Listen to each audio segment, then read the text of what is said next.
News now on 102.1 WALT Meridian. I'm Cash Matlock with Queen City Newsfeed. Here's what's happening. The Lauderdale County Road and Bridge Department has announced a temporary road closure on Causeyville Road today from 8 a.m. to 2 p.m. The closure is necessary to complete ongoing repaving projects aimed at improving road conditions. Motorists are advised to adjust their travel plans and seek alternative routes to minimize disruptions during the closure period. A surprise party held Monday at the Mississippi Arts and Entertainment Experience revealed a life-changing wish for 15-year-old Walker Mims, who has been battling Hodgkin's lymphoma. Friends and family gathered to celebrate the moment as one true wish to attend the MLB World Series is set to become a reality. During the reveal party, Walker was surprised with a heartfelt video message from MLB star Jeremy Guthrie, as well as messages from Ole Miss baseball head coach Mike Bianco and several current and former Ole Miss baseball players, making the occasion even more special. MSU Meridian has launched the Interprofessional Simulation Program, the first accredited medical simulation program in Mississippi. This innovative facility immerses students in realistic medical scenarios, equipping them for a variety of situations. According to WTOK, the program has exam rooms, virtual anatomy tables, and lifelike mannequins that can speak and mimic breathing. The program aims to address the state's shortage of healthcare professionals. I'm Cash Matlock with Queen City Newsfeed. Follow us on Facebook or visit our website. And if you'd like to send a tip, email tips@queencitynews.com. We want to hear from you, Meridian. Call now, 601-485-9191. Now, back to more Mornings in Meridian on News Talk 102.1 WALT.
All right, folks, good morning. Welcome in.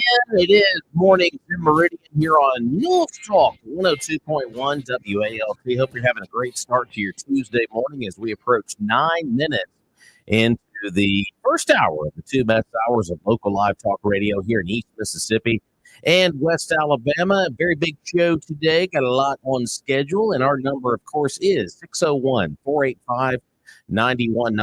That's 485-9191. And of course, we're online at WALTmeridian.com. You can hit that listen live button right there on the homepage and listen right there on the desktop. Of course, got the mobile app wherever you get your app. Just search WALT 102.1.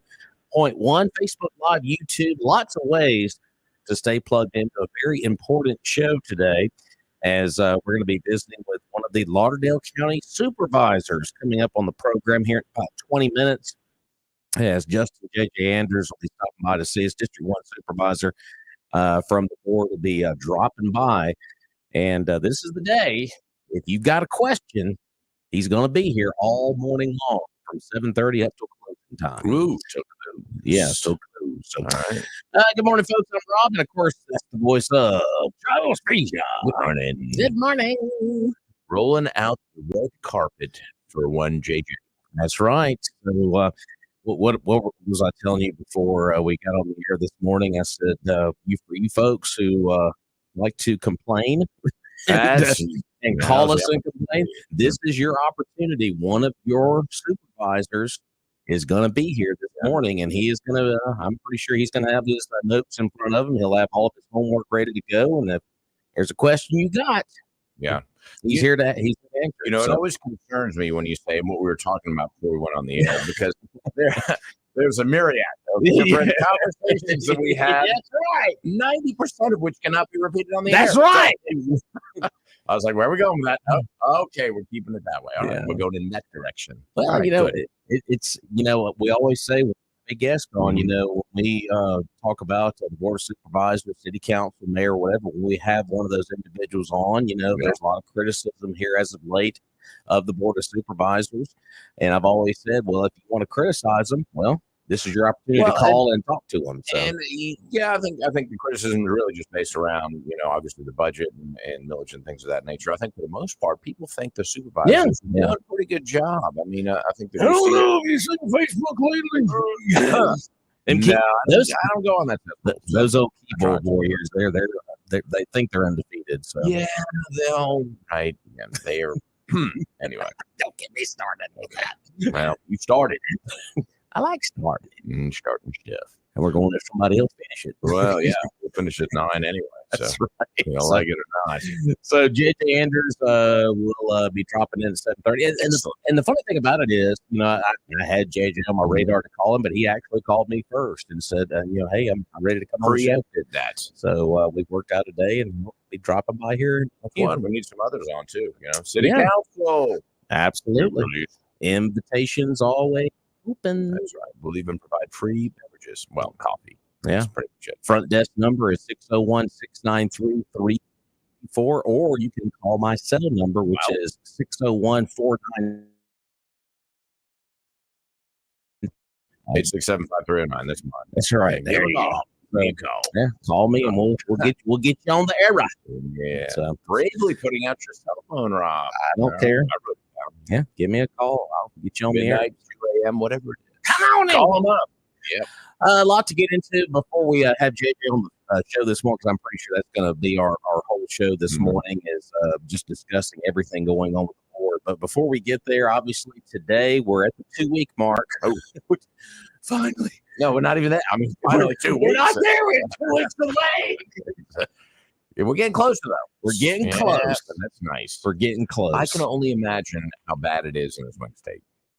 You know, here at least, you know, we're not inundated with these quarter clouds. There's a few, you know, that's all right. There's been a little bit of money here, but oh man, you'll see some of the you'll see some of the ads. Like I noticed this. What was it? Sunday night, there was a handful of either Trump ads or Harris ads during Sunday night football, because it was a national audience. It was a national audience, and the game was in Pennsylvania. So you saw a lot of ads that night. But yeah, I'm like, you can't imagine what it's like. TV, social media, radio, everything in these states: Georgia, Wisconsin, Pennsylvania, Michigan, Arizona, Nevada. Oh boy. So, but yeah, it's pretty much it's wall to wall at this point. Oh, I'm sure.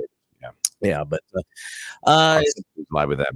As far as all this polling goes, I mean, every time I look at television or I'm listening to one of our national syndicated shows, it's polling, it's betting markets. You know, Clay Travis is a degenerate gambler, so he's always following the betting markets on this.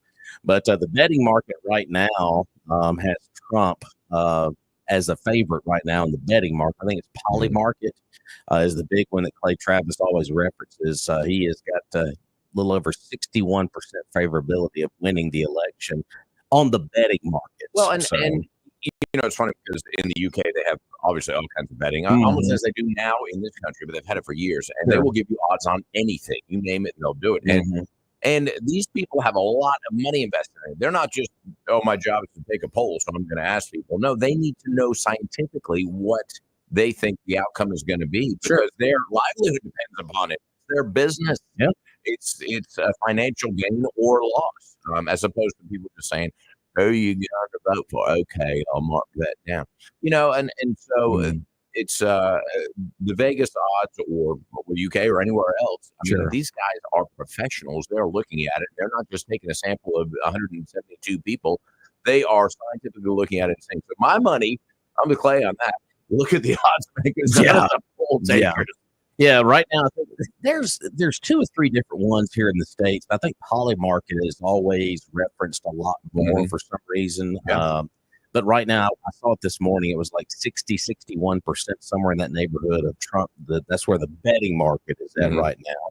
And I think the reason those numbers are where they're at right now is just because he has had a lot of good momentum. I mean, let's be honest about it. I mean, we're not just saying that because of, what station we are or our news or anything like that. It's just the proof's in the pudding. He's had a lot of more momentum over the last at least 2 weeks. And yesterday was another prime example of that. You have Kamala Harris in I guess a town hall type setting yesterday with Liz Cheney of all people.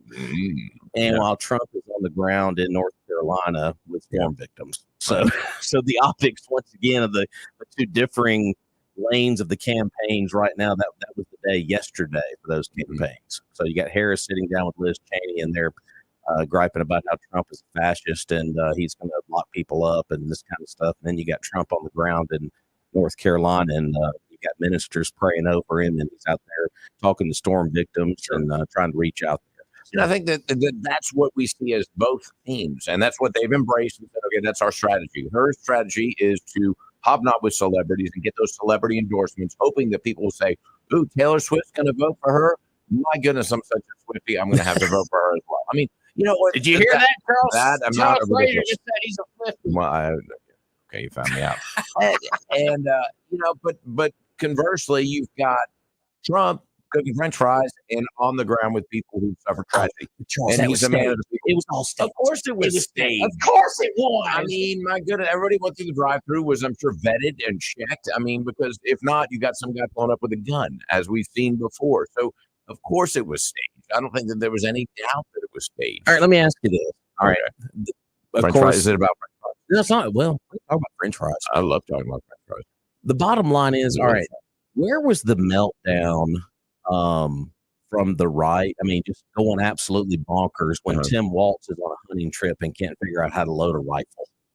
Well, now there was some criticism, but there was no meltdown, of course. Yesterday, it was just a complete, just like meltdown from The View and everybody else about him being at McDonald's. Like, this is such a staged thing. I was like, of course it is. It's a campaign thing. Right. Walt's out there with a hunting rifle, didn't know how to, couldn't even load the dead gum thing.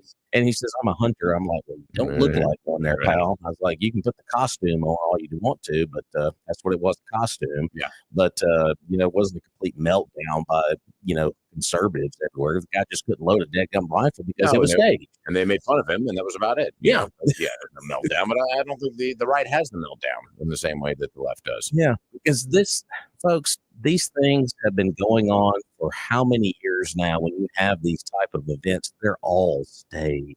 But yeah, whether they're having coffee, whatever it is. The people that come to the drive-through, the people that come in the restaurant, the workers have probably been coached up a little bit before they go in there and show them how to do the fry. I mean, it's all for the camera. Everything is for the cameras and optics for the campaigns. Right. That's just the way it's always been. So, but when Trump does it though, it's just a complete and utter oh my God.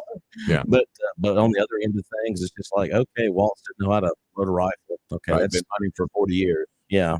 And we got these Harris Waltz with a Beretta shotgun. Yeah, we got these Harris Waltz camo hats, like we're trying to appeal to the men right there. Of course they are. I mean, that's what they're trying. But it's stupid. Yet again, she's on the show with Liz Cheney.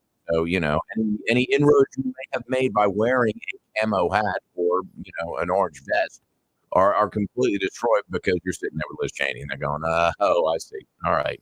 That's really who you are, And so I think it's all, it goes one way then another. And there's no clear focus on that, on the campaign. And I'm pretty sure Liz Cheney has the best of intentions by doing that little town hall, because we know her checker past with Donald Trump. Because of what committee was she on? She was on the January 6th committee. That's right. Okay. Benny. That's right. With Benny Thompson, Mississippi's own, that keeps getting elected over and over and over again. Wonder why that is. But But the two polls that we did see up on Fox before we jumped on the air, of course, like J.J. Andrews coming up in just a few minutes for the Board of Supervisors, the Latino vote and the African American vote. Trump right now is sitting near 20% with the black vote right now, which is unprecedented for a Republican candidate, because it seems like that number has been trending a little bit more up for him. The Latino vote, which is very interesting, Trump is up by 12 in the Latino vote. I wonder where that, you think? Well, and that's interesting, because I've always thought, that a lot of Latinos, a lot of them are Catholic, and so they have a certain stance on abortion, and it's very clear. And I don't know if that is weighed in, or if they just realize that, that this is the best option for everybody. And Trump is very vocal about the border and about kind of deporting migrants of that nature. So you think they would have a reaction to that. It would be very negative, but I think a lot of them also have kind of paid their dues here, coming over and done everything through the proper channels and are legally listed. And wait a minute, we put in our time, we did the work. Why did other people have this right to come over here and get not automatic citizenship, but certainly with the Harris campaign, that was a clearer route and an easier route than a lot of people have taken. Sure. So I think that I don't know if it's resentment or what you would call that, but I think that they can say, "Hey, wait a minute, we did it the right way. Why are these people getting in and not doing it the right way? Doing the work that we did?" And looking at other numbers this morning, of course, among men, Trump is getting a very large sliver of that. That's where Harris is really obviously that they've tried this dudes for Harris pitch, and it's just fallen straight on. They tried that ad. They had all the men, and they were all actors that just didn't really resonate whatsoever. The women, I thought this was interesting. Harris has had a pretty sizable lead in polls among women, but Trump is starting to kind of chisel away at that a little bit. I mean, he had that sit down town hall with Chris Faulkner on Fox this past week, where it was nothing but women, and they tackle a lot of issues from abortion to women in sports, that type of stuff.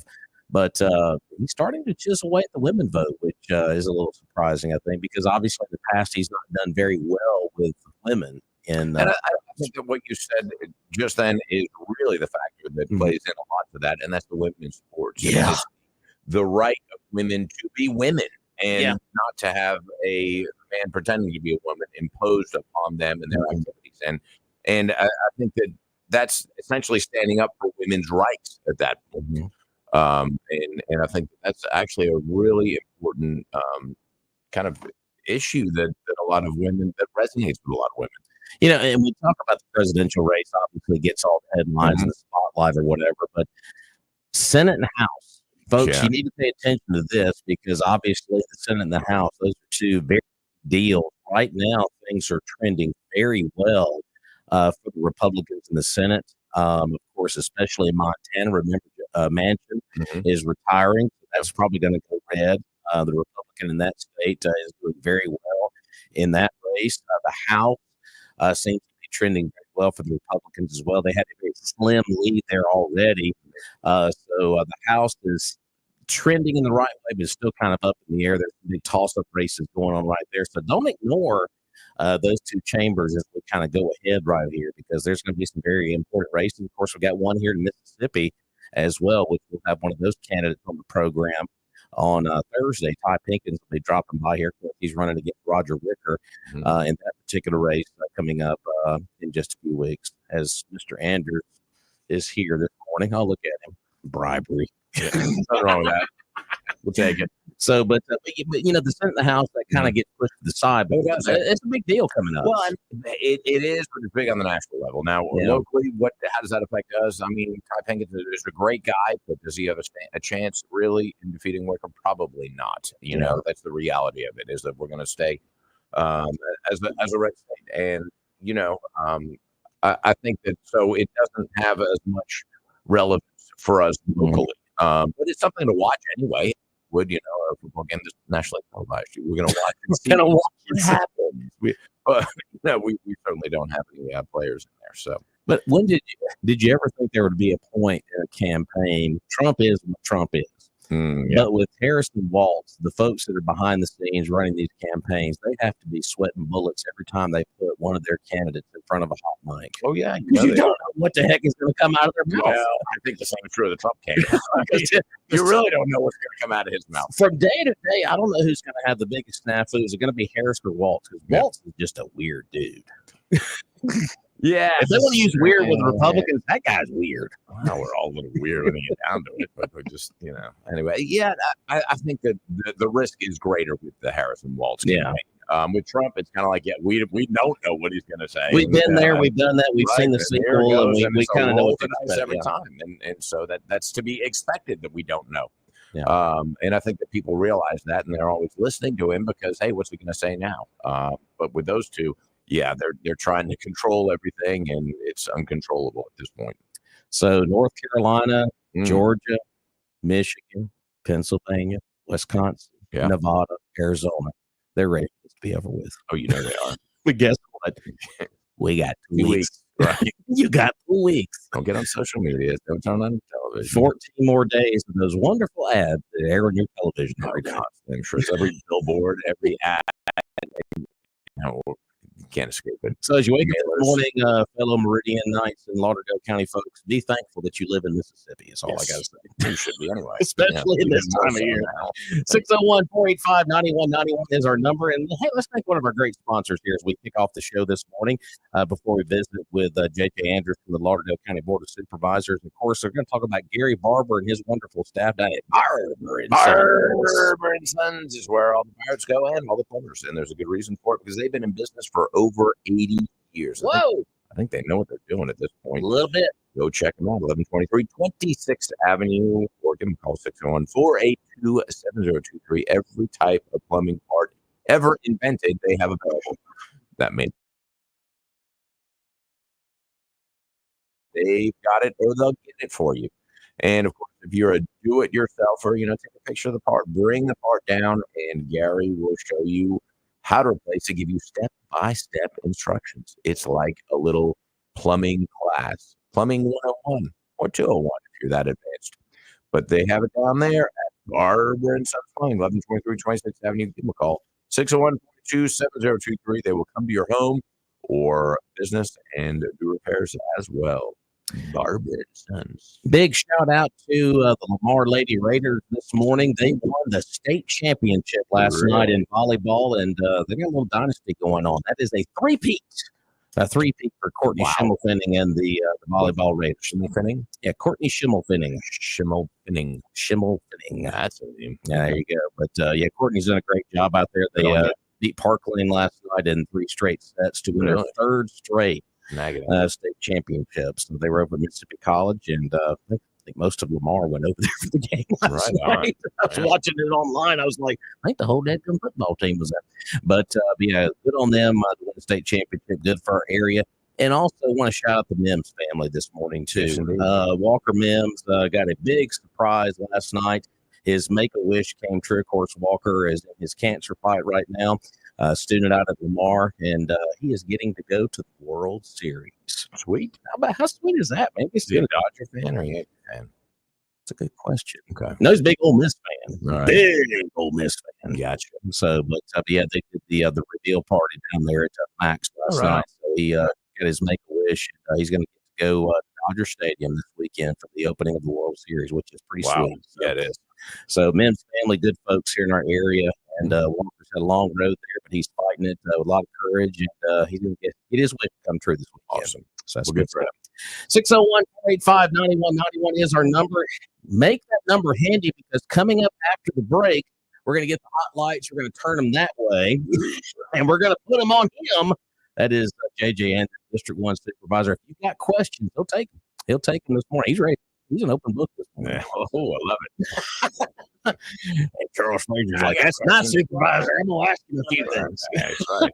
On my road. So we will visit with him coming up on the program this morning. And I know you folks have got a lot of questions about some of the recent issues, and we'll tackle those coming up next. So stay close to Mornings in Meridian.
this morning. District 1 Lauderdale County Supervisor in the building, J.J. Under. Morning, gentlemen. Thank y'all for having me. And he thinks there's a conspiracy. There is. That, There is. that Roger is never here when he's here. Do I smell funny? I know I'm ugly.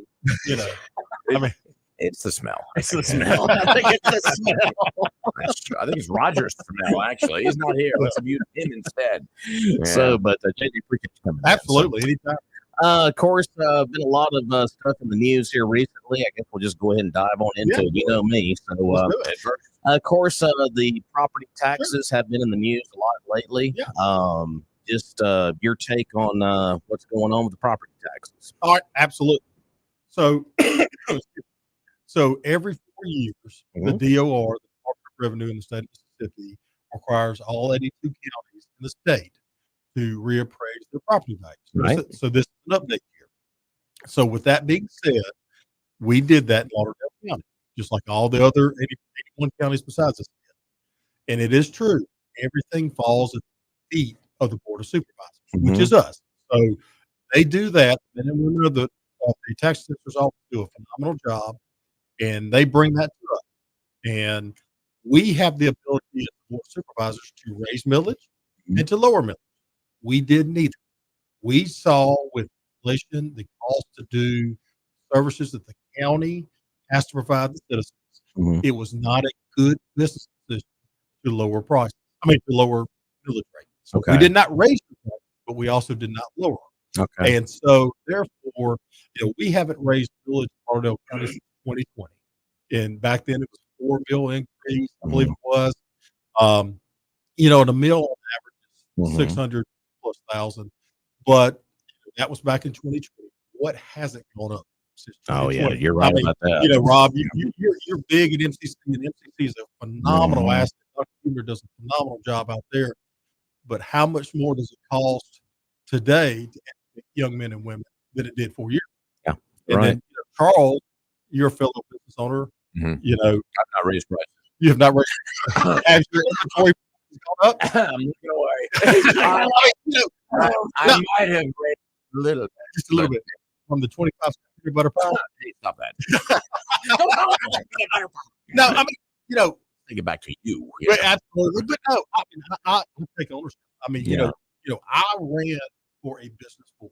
I love business. I love talking numbers. I love diving in and seeing how we get the best return on investment we can, and looking at the situation with just a fresh eye, because I've only been here 10 months plus, and I've loved every second of it.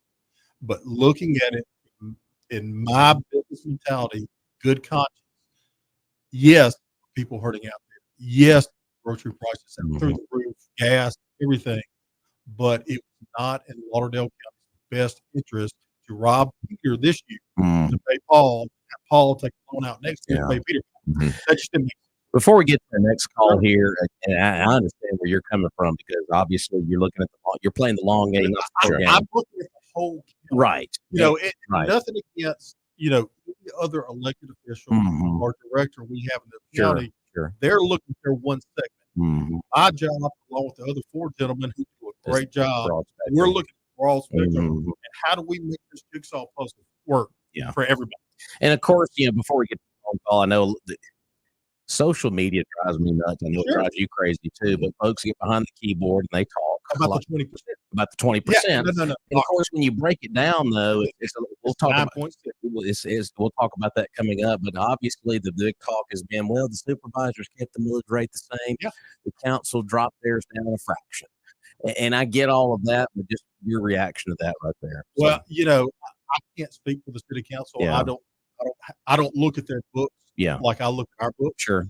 And again, I ran for a board. I'm so thankful people of District 1 for giving me this opportunity. I loved every second. I tried to be a great advocate. But you hired me to do a job, and I love this. I'm enjoying it more than I could have even imagined. But looking at the situation, financial situation we're in, the current climate we're in, y'all were talking earlier, and Emily said, "I do this, but I'm going to elections have consequences. Go vote 2 weeks today." We have to get a president back in the White House that wants to make us energy independent. Gas prices, fuel costs, transportation costs have a ripple effect throughout the entire economy. When gas is $1.50, we all have income. Your freight costs are low. Yeah, You know, trickle to that. we need to become energy independent. Yet elections have consequences. Yeah. And you can either go to Bidenomics or you can go President Trump. Let's go to the phone line here at 601-485-9191. Hey, caller, you're on the air with JJ Anderson, the Lauderdale County Board of Supervisors. Yeah, hey, I appreciate you on Morning. and being available to the people. I hope that will end with you. It will not. Lowered millage rates and trying to help the people. There is no good time. You just do it. There will never be a time where y'all not going to be short of funds, need the money, this, that, and other. But people are overtaxed. So you never lose sight of that. And I understand the industry that's coming in, they are not asking a tax exemption. Is that correct? Well, there's no industry coming in as of right this second. My litmus test for any industry is dry ink on a contract, money changing hands. You know, I will say, talk about economic development in the first 10 months, 21 days plus, today's 22nd.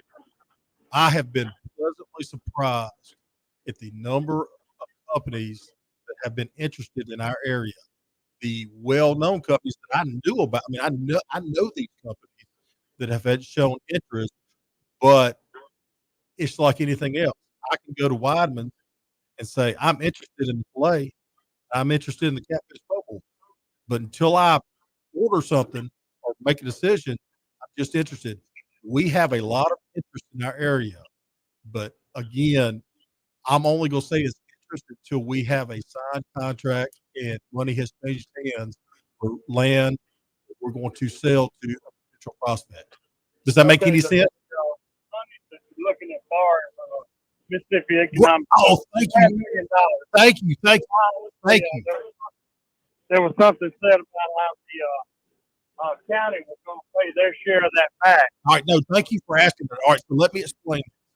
So I love this, and Charles can back me up. If I'm looking at an opportunity, if I'm thinking, all right, I want to do X over here, or I want to incentivize them, that's what we want to do with a potential prospect, incentivize somebody to come. And I know I don't have the cash on hand. I've got to go see one of the awesome bankers in this area and say, hey, I need a loan for X. And if I do X, if you give me a loan for X, Y is the result, and Z is the tangible long-term result. So what we're doing as a county in partnership with the city, the county is applying for a MDA loan for up to $9 million to incentivize a potential industry to come here. All we're doing is preliminary paperwork. We are not cashing in on that loan until something is sold, until we have a signed contract and money has changed hands. At that point, you may have noticed in the paper something called a REDO agreement. That is the Lauderdale County Board of Supervisors. That is the Board of Supervisors acting as the economic board of the county and the city of Meridian. What that does, that allows us legally to pay for work on private land after it's been sold. Right now, the county can't go on your land and do work with, legally. That's just, you can't do it. But because we've entered into this REDO agreement, if we get a industry to come, if we get a signed contract, when they pay us for the land, then we can exercise that loan. Because all we're doing, like I told them before we went on the radio, when did Noah build the ark? Before the rain.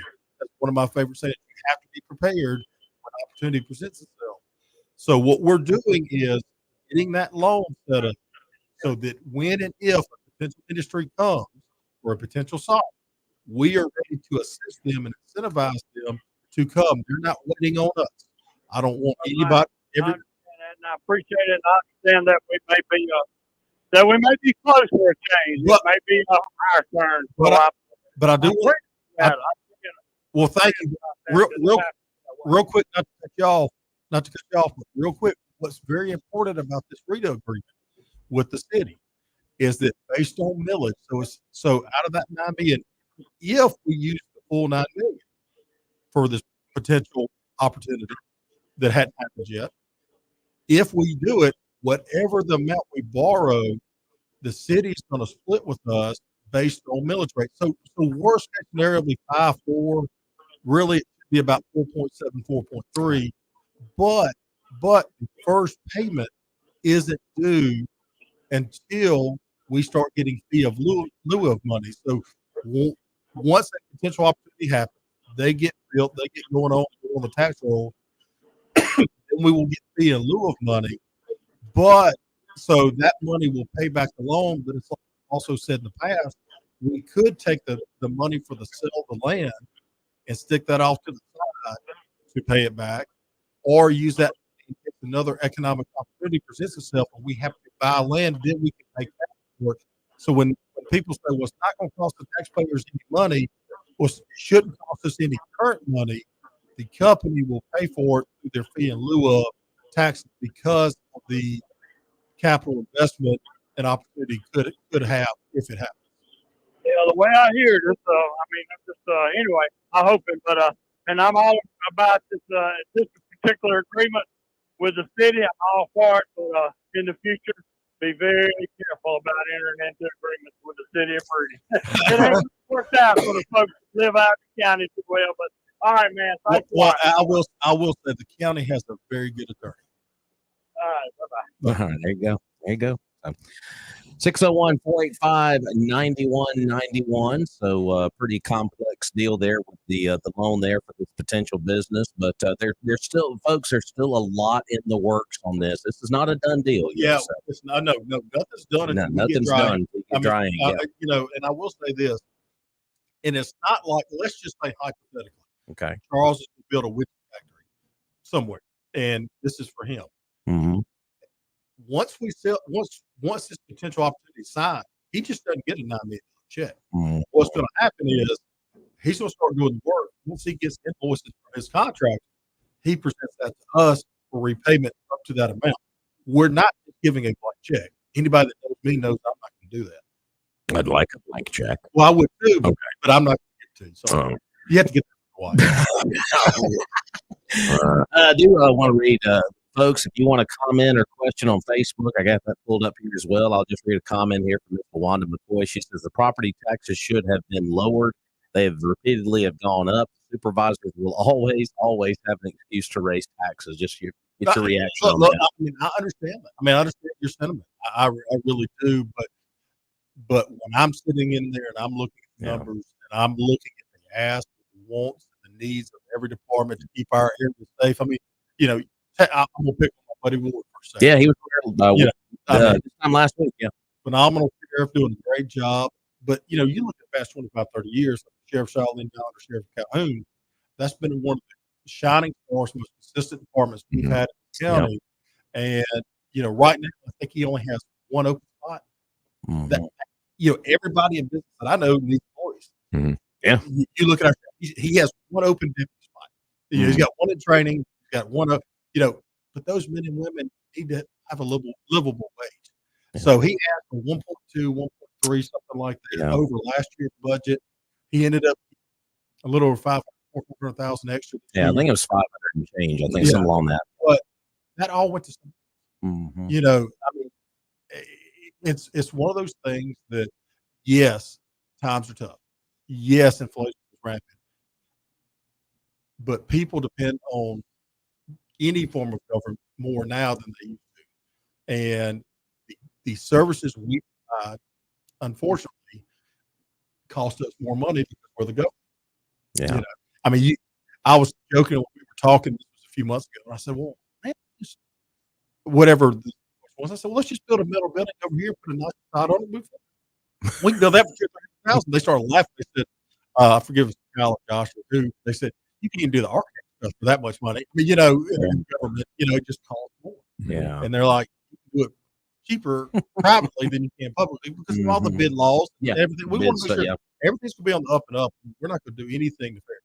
You talk about the obviously the various department stuff going up. I can't imagine just the road department alone. what those guys are going through right now with the cost of everything. I can't imagine what that budget was like going into this year. Well, it is. And Rush Mayad and Ryan Mosley, who run our road department, I brought you a book this morning. You see them by him mistaken by, I mean, seriously, it's unreal. You're talking about getting blood out of a turkey. He does it. So just for example, back in 2020, it was $84.50 per ton for asphalt. All right, 84.50. Okay. All right. Back at the end of 22-23, it has risen up to 127, which is 50% increase. Oh. All right, think about that. So, but again, it goes to leadership and Rush's leadership and thinking. He met with who's a great partner with him. And he said, all right, look, we got to do something. So they changed the mix a little bit and got it down to 109, which is a 29% increase. That's still a 29% still increase. Up there. All right. So it costs $150,000 per mile to do a 2-inch overlay. Per mile. Wow. All right.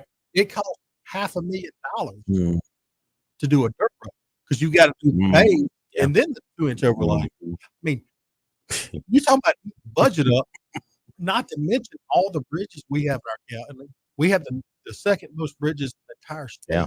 With that being said, yes, I did bring my notes. 12, we have 302 bridges, 12 of which are currently closed. Wow. All right. 41 of the 302 have posted weight restriction signs. I mean, we have a lot of infrastructure. We have a lot of infrastructure to maintain. And ever since COVID and ever since the supply chain issues we've had a few years ago, that's not an excuse, that's reality. And again, this is a business board. You may not agree with every decision that I make personally, but I'm looking at it like it's my business. And I'm running it like I ran my previous business. And again, the decisions aren't popular sometimes, but I'm doing what I think is in the best interest of not just District 1, but ultimately because if we can get our financial base sound, we're going to be golden for the next 25, 30 years. And that's why economic development is the key to me, because it's super simple for us to say, oh, yeah, let's just raise millage. No, we're not going to do that. We want to grow our area. We want to grow the opportunities so that when my boys, your kids, get out of school, get out of MCC or college, whatever they do, or go get a trade, they have legitimate opportunities to stay in our area. Let's go back to the phone line this morning. Hey, caller, good morning to you. You're on with JJ Andrews from the Board of Supervisors. Thanks for being on and taking the call. Yes, sir. I listening to one of the earlier callers about the proposed use of the Development Authority $9 million yes, sir. for a proposed industry, and what I heard you say is agreement between the city, the supervisors acting as a regional development. Yes, sir. Would something you referred to that sounded like RECO that would allow work to be done on private property? Wasn't that business proposed to go on the county's industrial park where the highway patrol and Southern Pipe is? Well, I'm not going to get specific locations right now. But what I will say, sir, is yes, that is an agreement that legally allows the county to pay for work done on private land after it's been sold. I want to make sure you understand what I'm saying. After it's been sold, we are not going to give anything away. If somebody buys something from us, hypothetically, potentially, hopefully, they do it. Then once they buy that land and it is theirs legally under title. Yeah, private land. Private the county land becomes private land. Yes, sir. And that agreement allows us legally not to do the work, because then if we do the work, we own it. But it allows them to do the work, so they own the work. But then when they get invoiced for work, they're going to turn those invoices to us, so we can repay up to $9 million as an incentive. But not a blank check. Just say, boom, here's the money. Go have fun. We are going to make sure our I's are dotted and our T's are crossed. Yeah, that's wonderful. I understand the process Yes, now. As Mr. Taggart might say, straight out of the state statute. I tell you what, he's awesome. Okay. He's a Thank good you. dude. Thank you much. Yes, sir. All right, 601-485-9191 is our number. You got something there, Mr. Frazier? Well, I got a couple things. Now we have so much, and I on, but because nothing's signed. No. But I mean, there are so many rumors, so much information kind of going out there that's sort of in the stratosphere, and so what's coming? Is there something coming? I mean, what, are we looking at a 50% chance, a 70% chance? I mean, You know, the rain. that's exactly. Well, Partly sunny. Yeah. I'll say this. There's an old saying. Mm-hmm. Those who talk don't do, and those who know don't talk. Okay. And I'm just going to say this: the people of District 1 gave me an opportunity to be their business representative for the county. Yeah. And all I can assure them is that I'm doing my best to improve our area. Not that Jonathan left me a great district, but I want not to be an advocate for District 1, but for the whole county. And I can tell you myself and the four on the board are doing their best to grow us economically, to incentivize, to attract not just anything. We don't need to take just any opportunity that comes in front of us. We need to take the right opportunity. We need to make sure whatever economic development we bring to our area is something that's sustainable, going to be here for the next 25, 30 plus years. We need to be in a position of strength, not weakness, when we're talking to these people, these opportunities. Yes, great things to us. I mean, yes, we offer you great things, but what are you going to bring to us? Well, I think okay then. Does that make sense what I'm saying? Yes, an honest. But let me ask Well, I'm not going to tell you, Charles. Let me ask you this. Okay. Let me put it this way. on a scale of 1 to 10, how optimistic are you about our economic future here in the county? It's trending in the right direction. Oh, God. Again, my litmus test is right contract. Okay, but how optimistic are you for the economic future? Are you at a 7? Are you at a 4? This is my first in 10 months plus I've been here. This is my first. I'm not asking because I'm not going to because I have 2 deals walk away at closing. I mean, like in my own business experience, and I am not going to put a percentage on it because again, nothing is done until it's signed and money changes hands. All right, you're sworn to secrecy. And you know what? But I want to make sure that's understood. Yeah. That we are not giving. We got to take a break, and we'll get to more of your questions on Facebook and on the phone after this. People can go to the polls in 4 more states today.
All right, folks, welcome back into Mornings in Meridian. Thanks for making us part of your Tuesday morning, 14 days. Tick tock for the presidential election. Go So, vote. yes, go vote. I would say early and often, but that's something one party does. Well, 14 days until the election, and then we've got the post-election analysis. Oh, How long will gosh. that take? Let's just pray that it's over Tuesday night. Right. Let's That just, it's a decisive victory. Exactly. let's just pray. We'll get back to some of your comments on Facebook. I got a list of them here, but I'd say with these boys that go to Jackson Forest, that Tate guy and that Calvert guy, they need to get off Facebook this morning. But I will read this one comment here. Billy Adam Calvert posted a few minutes ago. It is his youngest child's birthday. Jaylee Calvert is celebrating her birthday today. She said, "Can you get JJ to say happy birthday to her?" Happy birthday to you. Happy birthday to you. Happy birthday to JB. Happy birthday to you. Wow. See, Billy Adams. Bam. Ask it, Yeah. ask, you shall receive.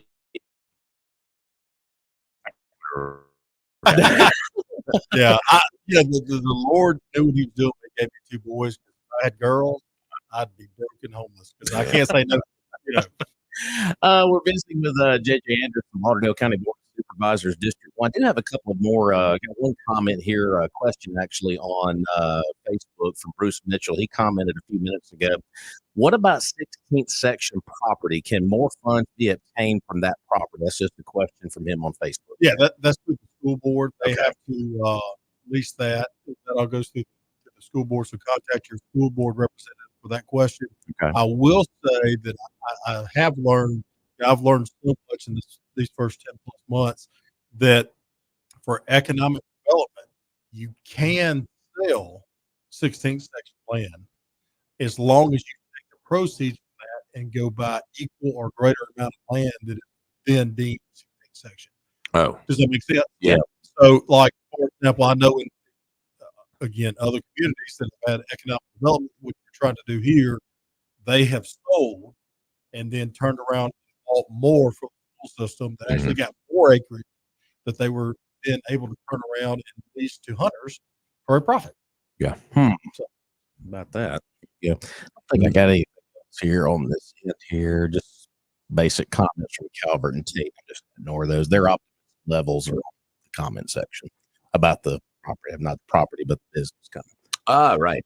Just The saying. economic You can development. read those as you will. How about that? So, 601-485-9191. If you got a question for JJ Anders, you're going to be here all the way at 9 o'clock this So morning. you kick me out. There we go. All So if you 9 got o'clock, you're out. anything from board, give them a shout this morning. So let's go back to, I know we talked briefly about the property taxes. Sure. Folks, when that story came out, I know the headline is very misleading. Everybody's taxes are going up 20%. Of course, we had Whitney Hodges on the program last week. That is not the case. It varies from property to property. Correct. I've done some checking with some friends of mine, and it's ranged anywhere from 3 to 16% that I've heard. I believe the county average is 9.6. 9.6. And percentages can be misleading too. I've got a good friend of mine who's done well. Let's put it that way. He's been very blessed. He lives on a lot of land, a house, and his went up 16%. Mm-hmm. But in actual dollars, $600. So you're talking roughly $50 a month. Yes, $50 a month, $50 a month. Sure. But what is this house worth? Did you build that new pole barn? Did you build that new shop on your property? Those drivers make your property go up, because you've improved it. I mean, So you got to hide those. is what you're well, saying. no, I Kind of ghillie suit, make a ghillie suit for it. Right. There It's you go. Perfect. That's not a barn. I mean, it's like- and I've had people ask me, they're like, so you're telling me, and I agree with this statement completely, but I've had people tell me, you work your hard, you buy a piece of property, you pay it off, you own it outright, but then you still have to pay property. How do I even own my land? And I agree with that. I mean, but that is not what the Board of Supervisors makes that decision. That is in our federal government. But one of those things you have to look at it, not just macro. You have to look at it from a 30,000 foot view and say, yes, you go to the grocery store, $100. What does it get you these days? Nothing against our fine friends at Big or Winn-Dixie or anywhere else, but their costs. I mean, it's a trickle down effect, a ripple effect. And again, to me, the number one driver of inflation is the gas prices. Yeah. And when we have leadership that says, let's drill and let's use the resources the Lord gave us in our own country. We got it. And then you have someone else who says, nope, we're more worried about a beetle or something and shut everything down. John Lennon. Yeah. Well, I guess he's gone, but Okay, or spotted now or something. around. But Yeah. I mean, if we were to get energy independent or we were to start opening up our natural gas and our oil reserves, you're talking about seeing gas prices come down, the cost of everything come down. It's a ripple effect. But again, we do not make the decision here locally. What we can do locally is be the best stewards and use the resources that I have to pay, you have to pay, everybody has to pay in the best interest of Lauderdale County. And, again, sometimes these decisions are not popular. Sometimes they are. But, I'll own it. Every decision I've made, and hopefully y'all agree with most of them. But if you don't, just know that I'm doing what I feel like is best for our county and my family. Yeah, because in the first hour we talked about two budgets. That's just a sliver of the county. Talked about the road department. I brought them up, and of course we talked about Ward and the sheriff. Those are the two biggest challenges. I know you have guys have other challenges that are obviously. So volunteer. That's another part. Yeah, volunteer fire. Yeah, those men and women who are protect us sure. out in the county. Fire trucks have more than doubled since 2020, and that's just a fire truck. Then you got to outfit, with all the hoses and apparatuses. Alan Dover and the guys that are in volunteer fire, they do a phenomenal job, but that costs money. And then if we don't keep up with the fire truck, we don't have a certain rating, then our homeowners insurance goes up. If you live in a certain radius and you're close to volunteer fire and they don't have the right equipment, or however many years it is. I'm not an expert in volunteer fire, but if you don't have that, so you're getting hit one way or the other. And it's really a juggling act to make sure that we are providing the equipment and the needs of different departments, but yet being fiscally responsible as we can. And so when you look at people coming into budget asking for this is my budget last year, this is what I feel like I need this year, and this is why. Excuse me. That process starts in early June. We don't get our number that we're going against until early mid-August. So we're making notes, and then we may call somebody back in and say, all right, you asked for this, but can it wait another year? There's one department head who's driving a 2017, 2018 truck with 300,000 plus miles on it. He requested a big truck. We're like, we don't have the money. Bicycle. We feel like it's still, but we feel like we can use this money over here, and you're trying to fit the jigsaw puzzle, and that's why we cover $4.5 million from the ask. And the ask for growth. I mean, like we talked about earlier, we put our sheriff's department over 50% from their ask. But at the end of the day, you have to maximize the resources you have. Yes, would have felt great to lower it. Absolutely. But looking at it logically, looking at it for sustainability, we just couldn't do it. Sorry. I mean, I hate to do it, but you asked me to make tough decisions, and that's what Dad always told us. Don't ever put yourself in a position to make tough decisions unless you're willing to make them. So when will the next time be? Obviously, be next budget year. You guys will look at millage again, right? Absolutely. But with the way the economy's going in inflation, I'm hoping we can still live within our means. Does that make sense? Absolutely. I mean, again, I did not vote to raise your taxes, but it's true. I did not vote to lower them either, because I felt like looking at the situation as a whole, this was the best thing for Lauderdale County, because yes, we could have lowered them this year and it felt great. Yeah. But then next year, how much more would we have to raise them to make up for the stopgap?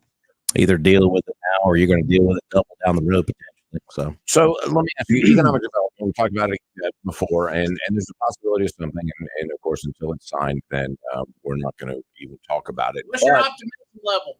No, we were talking about Oh, we already did that. Moving right along. Trust me, fellas. When Okay. when something is signed, I won't even call. I'll just Nice. break down the door. Excellent. What's he doing? I'll surprise Very Roger. good. He can sneak out on me. Oh, I like it. I like it. I like it. That's right. Behind the desk. Okay, so something happens. Let's just play like it's gonna Absolutely.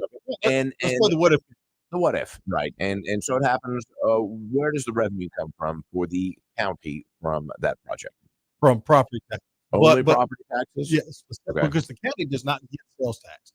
Now, this property, the county owns property in the city. We also own property in the county. Mhm. So what happens is when an economic development opportunity presents itself, we start looking at the capital investment that company's going to bring. Mhm. And depending on the amount, they can qualify for something called fee in lieu of. So instead of paying property taxes that goes every property tax has a millage Mhm. attached to it. So it goes to the millage. It may be 0.25 here, maybe 1.5 over here. Mhm. It just depends. That's the way it's done. But fee in lieu of is another economic incentive to attract a business. So for a period of 10 years, they can pay X percentage of property tax, of fee in lieu of that property tax. They would pay that fee instead of the full property tax. Okay. So that fee in lieu of goes directly to the general fund. It is not attached to a specific millage. Okay. So therefore, hypothetically, if something big were to come and over $60 million qualifies for fee in lieu of, Mhm. I'm hoping this investment's quite a bit more, but that would generate revenue for not only if it's in the county only, it would generate revenue equally for the cities, for the county schools and Lauderdale County. Mhm. If it's in the city, depending on the school district that property is in, it would generate. So let's pick on 2059 right there in front of Southern Pine. Let's just say that property gets sold, economic development opportunity. The fee in lieu of that was the county schools, even though it's in the city, it's the county school district. The county schools get 1/3, the city of Meridian would get 1/3, and the county would get 1/3 of that fee in lieu of equally. Mhm. Well, basically, and that money will go to the general fund of those three entities to spend how they deem necessary. Me personally, I think you get debt paid off first, Mhm. and then you attack infrastructure. That's just judgment, but those are going to be wonderful opportunities when and if economic development ever happens. We've been talking. I mean, I've listened to you guys for years. I've listened to other stations. Well, Other stations. I know it's hard to believe there's other stations. You get out of here. Raider. But it's one of those things where we have been so close, so many things for so many years, whatever. We're just waiting for that breakthrough. But I truly believe, the way I've seen this board approach economic development for this 10 months is the right way. Again, not putting the cart before the horse, not over promising, not being in a position of weakness, but dealing from a position of strength, saying, yes, we have a plan, and it costs this much. Yes, we can do this, but you have to do that. Mhm. We are not going to, or I can speak for me.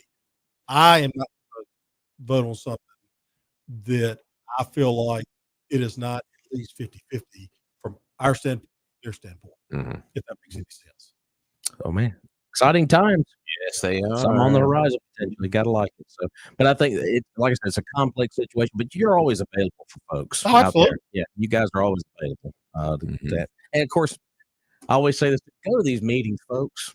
Yeah. Get plugged in because what's the attendance like at these meetings? Be honest. Cares. There you go. Can we bring things to throw? Tomatoes. I'm just curious. I mean, I don't know. You can bring- what's the protocol? You can bring donuts, Donut holes are good for things. I was gonna say, but we'll eat those.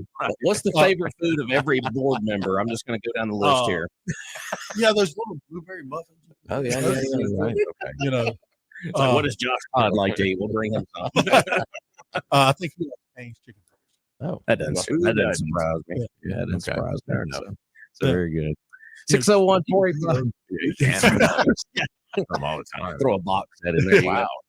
485-9191. If you got a question or comment for JJ Andrews this morning from the Lauderdale County Board of Supervisors. Before we move on here, we need to thank our good friend, talk about the good neighbor, and that is Jeffrey Wilson State Farm.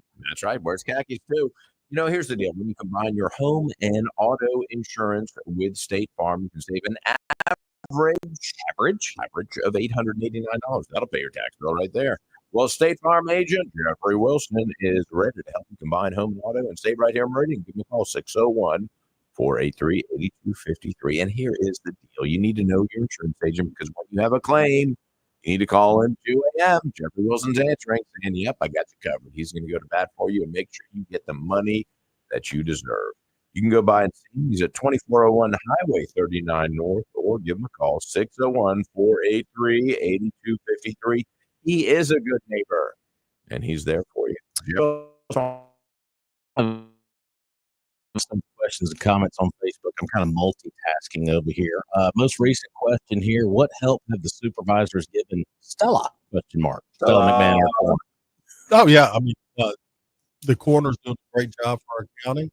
I know that we are actively looking for her a new home. I know that she's found a space and wanted to move out Metro, which I can understand the new coroner doing that.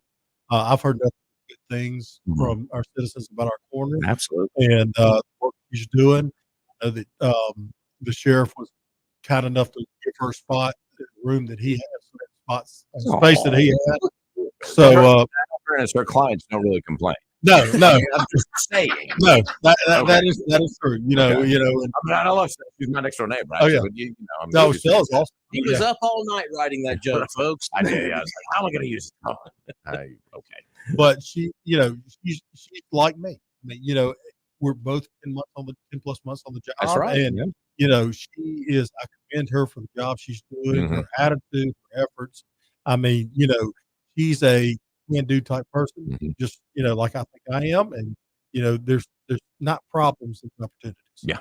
Last question here for this particular listener: what about a vehicle for Stella? That's another question. Yeah, we're waiting on her. She was going to tell us what she felt like was best. Okay. And last I heard, she hasn't sent us.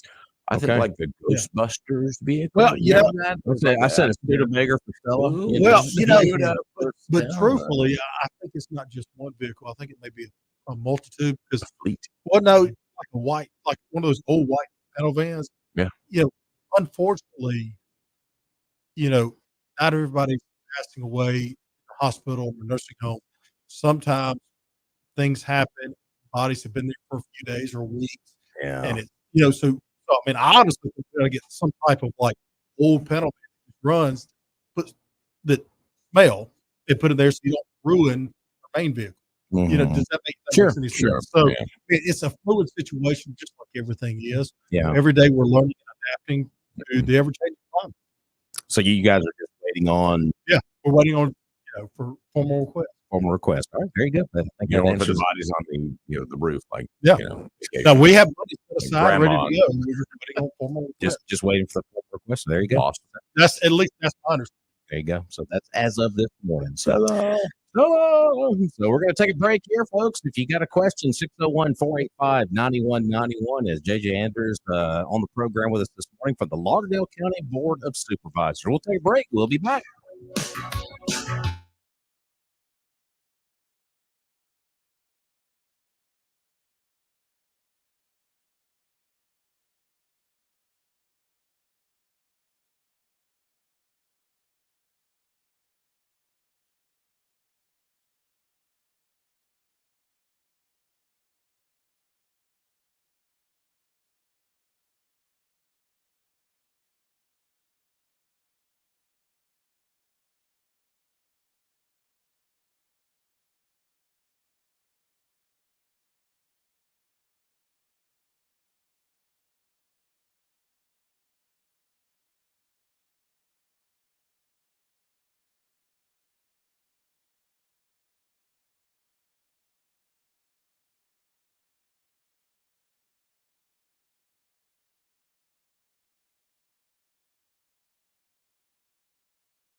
Mornings in Meridian, about 24 minutes away from the top of the hour in some Glenn Beck, and we're visiting with Lauderdale County District 1 Supervisor J.J. Andrews. Appreciate you coming in this morning. Thank you guys for having me as always. Absolutely. And Mr. Frazier, and a good discussion this morning. So Yeah, far. it's been lively. Yes, lots of good info. You notice I put the dare down to our callers, like, hey, here's your chance. Right. I know. Someone's here. I double dog dare Come you. on. He's And I've ready. got the radio too. Don't we all? There you go. I'll tell you who else has got a face for radio. That's Adam Carmichael and Adam McCree down at A&A Glass. Adam and Adam. They've been doing it right for many, many years. That's right. Number one glass replacement company here in town, 10 years running. I think they know what they're doing at this That's rate. right. Go check them out there at 217 22nd Avenue, also known as Taylor Ward Calhoun. Parkway, just 2 doors down from the Meridian Children's Museum. And that's where you'll find Adam and Adam for replacing windshields or repairing them. Either way, you know, they'll work with your insurance company. They'll be any price in town. Fast, friendly, efficient. Got great T-shirts too. And Adam's a good baseball coach. Yeah, that's Adam right is here. good. Adam doesn't matter. Doesn't matter. Adam. Yeah, he's a good dude, and it's always had some teams. Good Wow, deal. that's a good endorsement Wow. right there. I mean, you got to go down there. That's where the supervisors get their glass replaced. Am I right? That's where I get mine done. One of them anyway. So Emily will come in and is like, I got another chip. I'm like, fine, I'll take it and get it fixed in the There morning. you You go. know, and you know, they're good people, and you know, they are good citizens, good community partners. Well, I know they're voting Fantastic. for you now. Open 8 to 4. They don't live in my district. They're probably moving there now. 8 to 4, Monday through Friday. A&A Glass, 217 22nd Avenue. We talked about economic development this morning, taxes. Let's talk about the county complex. Yeah. Of course, I know that there's been a lot of back and forth about the handicap access, the door, $80,000. It's Dutch. the Dutch door, Yeah. any new developments, anything going on at the complex right now? No, we got the door situation. We think finally, Roger, I finally, Go to the door. picture of that. Finally. Remember Did that? you Yeah. make to the door? Yeah, he was down there. and Here's the door. through the credit of our contracting partners, you know, the option we would do down the hall will be the least expensive. They're going to honor that price to come to the main hall now. So even though it was originally going to be more expensive to do that, they're going to honor the lower price. Okay. So, which is, you know, around $50,000. So, but that's good. The other issue is the handicap parking. Yeah. You know, and I fall on the side of security, not only for our citizens, I mean, for the employees that work there, but for our citizens there doing business. You know, that building was designed to have one main entrance. Right. You know, other exits, you know, are employee interests. Right. But, you know, with the way it is laid out, Mhm. you know, speaking with staff, speaking with citizens, just in the building itself, you know, it was designed to have one main entrance. You look at our 5 medical facilities Mhm. in this state. I mean, you know, we are lucky to have 2 partners like Baptist and Oscar in this area. And, you know, you have to walk a little bit there. Sure. You know, I feel like the safety of everyone, because in 10 seconds, a tragedy can Sure. happen. And, you know, for me, and I can only speak for myself, the safety and welfare of our citizens and our employees Mhm. supersedes convenience. And I understand that because I know I was talking about went down there not too long ago to get my tag, and obviously that hallway is the most used hallway in anyone in that complex. But you have someone at the front there for the Right. sheriff's department, Absolutely. and I know a lot of folks say, well, there's an entrance right there, Yep. but that is an employee entrance, obviously, and you don't have security down in that No. area, And if somebody were to come in right? where everybody's in the tax assessor's and tax collector's office, Mhm. you know, the men and women that work in those offices behind bulletproof, they're fine. It's the citizens that are Yeah. there paying them for car tax, paying their taxes, talking to Mm-hmm. their appraiser. Their safety is as important as anybody else's. Right. And to me, all it takes is one. Sure. We can be right Mhm. 9,999 times. One time we're wrong. And for me, the safety of our citizens and the safety of the people doing their business in the people's building supersedes a little bit of convenience. I know we got a phone call on the line. I'm going to read a comment here from Chris Price here on Facebook. Know Chris very well. He says, every decision may not be popular, but it is beneficial to our community to have well-informed, business-minded elected officials. I'm optimistic that this group will be the one that finally lands us that development/industry we have long desired and deserve. So pretty good comment. Not a lot you can add to that right there. So Says it all. there you go. Let's go back to the phone line. Hey, caller, good morning. Good morning. Good morning. Yeah, I just have a question, JJ. Sure. You know, when I listen to you talk about, your goal is to do things that are best for the county, that's the right mindset to have for an elected official. But when I see things like renovating brownfield sites, I mean, do you believe that that's less costly than other options? When you say renovating brownfield sites, what do you mean? I mean, taking a tract of land that has contaminants in the soil from previous industrial practices and then mitigating the soil so that you can put a new facility. Because that's what the new municipal building, I believe, was built on a brownfield site. It's an EPA categorized piece of property. So, I can't go back and change anything in the past. But do you agree with what was done? I don't have the information to tell you whether I agree or not. I haven't seen the information, but I will ask about it. I will check into it and I'll get back to you. I honestly don't know. I haven't seen all the benefits or disadvantages of using that site. I was not a member of the board then. All I can tell you is any decision where I've been there, going forward, I will own, I will talk about freely, but decisions that were made before I was there, I can't comment. Okay. I mean, Well, I think if that's where the constituents are, like myself. We're a little confused because when we say what's best for the county, I would assume that the amount of money that it would cost to mitigate contaminated soil would be costly and not really to the benefit of the taxpayers. Because when you do things like that, it just seems to me like there are other methods. And another question I have is, have you heard of the Mississippi Supervisors Association? I have, yes. Okay, do we pay to send our supervisors to any events or seminars or Yes. certifications? Yes. Okay, do you believe that organization is, like, in a way, a lobbyist? Of course, yeah, of course they're lobbyists. Of course they are going to, like any other organization, they are going to advocate. Like I believe I'm an advocate for District 1, and I try to be for the whole county.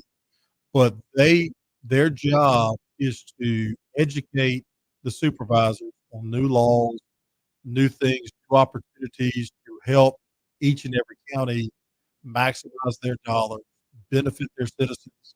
But they're also there to watch legislation coming through the House and the Senate over tax, and they're there to advocate, lobby for or against things that they deem or we deem as an association that will benefit or hinder the supervisor from doing the best job they can for their individual counties. Well, I understand, help the supervisors, but what if their interests aren't in line with the taxpayers' interests, which is we're all struggling right now, and really to do things economically efficient for the taxpayers that's in our best interest. Because when I look at their website, they have, a lot of different firms that sponsor certain events, and they're large and small businesses. And so I'm thinking, okay, if those are the sponsors, then, how do we know? Because some of the slides that I looked at, it was talking about rural counties and purchasing fire trucks, and we just recently purchased a fire truck. and, getting rebates for that. And I just feel like those kinds of things they're not being explained to us. And when you have 9 a.m. meetings, no one can attend that is working those meetings unless they request off of work. Would you commit to maybe scheduling those for nightly meetings at least, I don't know, one time every couple months? Like, could we start there? What I will commit to is bringing it up to the rest of the board for discussion. I'm only one vote. It takes 3 votes to pass anything. But yes, they are a statewide organization for all the supervisors. But what they advocate for and what they don't advocate for is for the whole state. What we do in Lauderdale County, or at least, and I can only speak for myself, we consult, you brought up fire truck. We consult with Alan Dover, who's who's over volunteer fire. He recommends the trucks he feels like we need in Lauderdale County. That aligns with the MAS program, great. If it doesn't, then we look at it. I mean, that's in every situation. We have good, competent men and women running departments in our county. I can attest for 10 months and 22 days, whether you agree with every decision I've made or anybody else in the county has made, I firmly believe every man and woman goes to work every day in any position in Lauderdale County is trying to do their best for the citizens. I have not seen one instance with my own eyes of somebody trying to do something detrimental or cost us more money because they can't. Well, and I understand that, but there's also a way in framing what is in the best interest to make it seem morally correct, right? Well, so there can be someone that uses a moral argument, but maybe there's it's not to the benefit of the taxpayer. Like, it can seem right. It can seem like we need all these things. We really honestly need all these things. But if the taxpayers are upset, then there's, to me, a very clear message. Well, am I wrong in saying that? No, I mean, you're entitled to your opinion and your beliefs, and I understand what you're saying, but it's, we are I've learned one thing in the first 10 months, that we are the kicking stuff.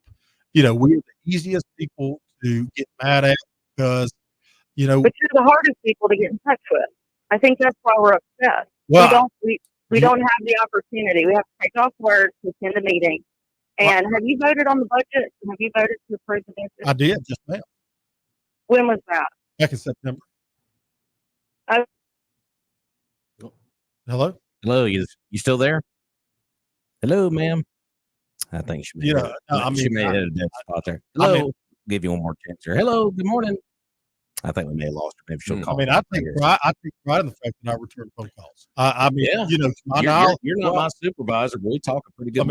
I think she does bring up a good point of the timing of the meetings. And most people work 9 to 5. That's fair. Yeah. I can actually go to those meetings because my schedule is a little more. I'm more at night or in the afternoon. But a lot of people don't have that luxury or that flexibility. I'm open to it.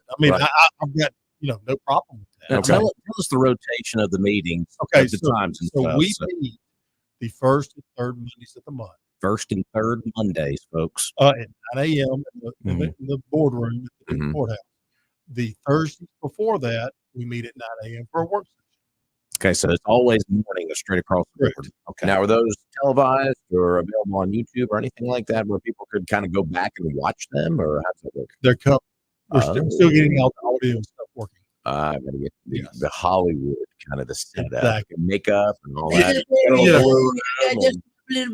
Well, let's just say all the kinks aren't worked out yet. Okay.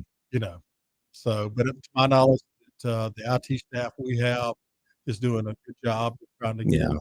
But I get her point, obviously. I get it, for folks work at 9 o'clock, and I get all of that, and they would love to go to the meetings. And I know the city council does what they do, the rotation of morning and then night. So, it could be something for discussion. Honestly, that is the first time I've heard anybody say that. And that is something the board would have to discuss. And working And I think it's great though because people want to get involved. And Yes, that, that's I think good. That's Yes. what it's all about. Yes. Is not just you guys sitting in a room by yourselves deciding what's going on. It's let's get the community involved. Let's get their input. Come and make a compelling argument as to why we should vote one way or At the the other. end of every meeting, any and everyone has 5 minutes they can get up. Mhm. You know, so. 5 minutes. Say whatever they want. There's a lot I could do with 5 minutes. Right. Just remember. Bring those blueberry Just- muffins, 'cause they make good. Just remember, our good sheriff, Mr. Calhoun, is sitting probably no more than 8 feet from you. Oh, Oh, the I can- security's I can paint it in a way where it can be colorful, but yet restrictive. Respectful. Yeah, respectful and Yes. restrictive. So Oh, we got to be respectful now. Well, just Forget with your it. language. Oh, just well, with your language. maybe You not- can call me anything under the maybe. sun. I don't care. I I mean, wouldn't you know, do that. Let me tell you one thing, Andrews. I'm gonna meet you outside Andrews. the next door in the parking lot. I mean, I'm Lord. fat, I'm ugly, and I'm getting old. I mean, getting redheaded. Aren't we you know. all? Yeah. All in the same boat. We're gonna take a break and wrap up the show after this.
Hanging on.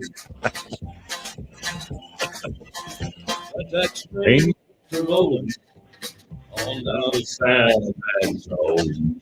I thought that sounded like JJ singing. No, I cannot sing, and I apologize to anybody's. Oh man. But happy birthday to Miss Calvin. There you go. Absolutely. 601-485-9191. Got just a few moments left here on Mornings in Meridian. I think we have covered a ton of ground this morning here on the program. But if you've got a question or comment, we still have some time left here on the program.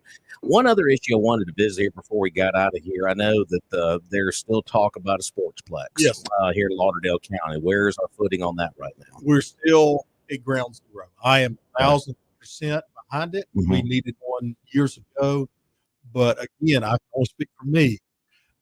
I'm not ready to discuss it Mhm. until we have a funding mechanism in place that Absolutely. does not raise your millage. You know, last year we passed the first meeting, my first meeting as a board. We passed a resolution to ask the House and Senate to pass a $5 fee on every hotel room, Mhm. so that you only pay it when you use it. Jeff and Billy Senator Tate and Representative Calvert, I don't think get in trouble about it. Ooh, But we going on formal. well, after they, The or most they honorable chastised Senator them. Tate. But you know, they both did a great job working. It got held up in the Finance Committee and in the Senate Mhm. by a gentleman that we'll just leave it there. But we Doesn't are, sound like a gentleman to we, me. we are not going to let this lie. We are going to actively pursue it. That is something that is a added benefit that it would really benefit the city as much as anybody. Oh, They get absolutely. their extra sales tax, No doubt. but what it would do for our area is bring more tourism, more people to our area, and with that, more eyes on our community to say, wait a second, we need to expand. You never know who somebody is. They may be a decision maker with X company or X manufacturer that knows they need to expand. Wait a second, this town has 2 hospitals. This town has rail. This town has an airport. It's the longest runway in the state. Why don't we look? We're not too far from the top. We could reload to our expansion here, and that's because of Facebook. I mean, I'm just saying, or while they're here, the parents say, wait a second, something's going on at the rally center. Somebody not want to do it. Okay, you're hanging out with the kids at the hotel and the pool while we go to the rally center.